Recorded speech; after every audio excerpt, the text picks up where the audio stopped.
What's going on, everybody? Welcome to another episode of the Daily Rage Quit. I am your host, WEISS. Alongside me today, of course, the one, the only, STEELMAN. What's going on? And everybody, today's session, we go into the idea of, we've been playing Call of Duty a whole lot. How do we take a break and get what I would refer to as a breath of fresh air? So STEELMAN, myself, and a few other squad mates were looking for particular games. And STEELMAN, I believe you are the founder of the newest squad-based game that takes us out of that Call of Duty realm and into a new one. What game would that be? The Forest. The Forest, yes. The Forest, a survival-based horror game that was alpha launched in 2014 by a company named End Night Games, indie developer, and then in 2018 launched into the PS4, the Xbox, and also on PC in their full rendition.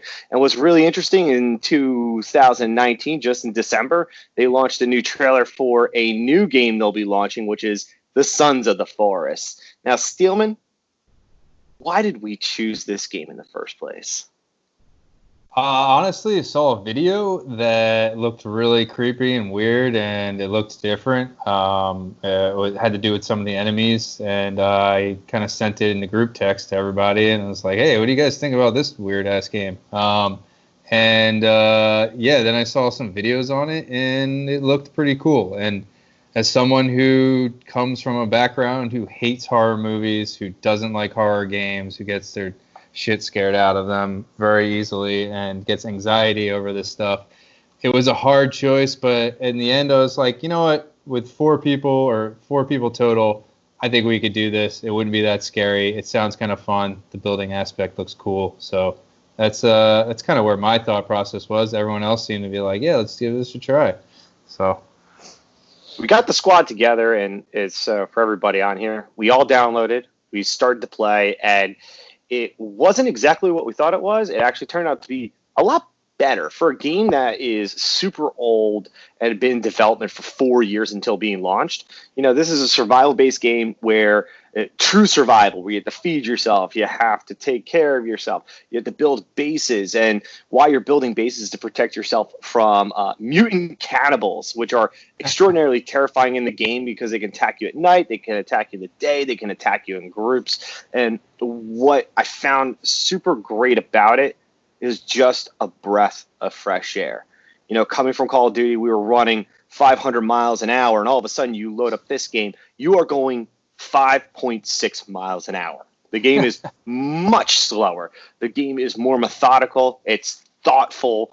And what's really fun is we still get to play together as a squad. And I think that's one of the most important things for all of us, is a game that can bring us together, and we can have great laughs, still have our same frustrations, and enjoy it all together.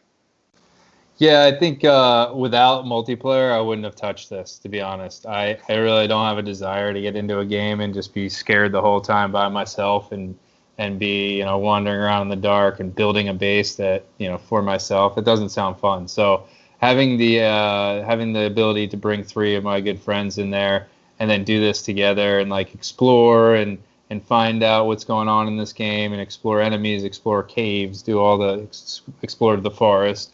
That was cool. That was fun. I really enjoyed it. It was definitely time for a switch up from Call of Duty. We've been playing it a lot.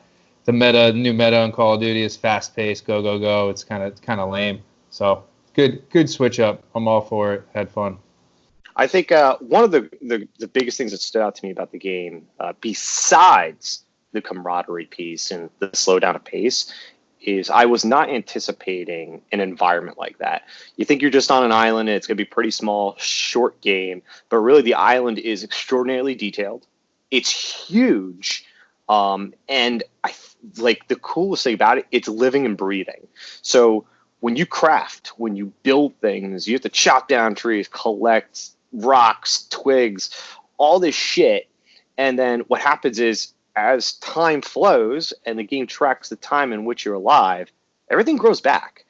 things come to life again, so that the gameplay is different throughout, and the choices that you make and where you build reflect on the environment itself as well. So it's a very, very cool game. It was a lot of fun. I will say, with great games, there's always major frustrations. I think the biggest frustration for me is we came from games that were coming from Call of Duty, Apex, Battlefield, so all first-person shooters, and there is no survival mechanic on it, right? And when we talk about survival mechanics, there's no crafting in those games, none of that shit, right? You don't have to take care of yourself. When you die, you respawn and you fight again. This one, you actually have to craft. You have to take care of yourself. You got to feed yourself water, and it's got to be good water. It can't be shit water. You got to dry meat on the rack, or you got to cook it, and you can't be a cannibal. Otherwise, you go insane. So it was a little frustrating for me at first, but then I grew to enjoy it because I had to remember again, it wasn't a fast-paced game. It is a slower game that you have to be thoughtful about. Yeah, definitely different in that. And when you talk about the living, breathing environment that always changes, one thing that's also cool about that was that there were dynamic enemies. They seemed to adapt and change as the game went on. In the beginning, they kind of just approach you head on. They're just gung-ho, just like normal enemies do, and they're like running in and attacking you. As you become stronger, they seem to become a little bit more leery and like standoffish, picking when to attack. When they see you're vulnerable, they'll attack more. If you're by yourself versus with your friends, they'll attack you less when you're with your friends.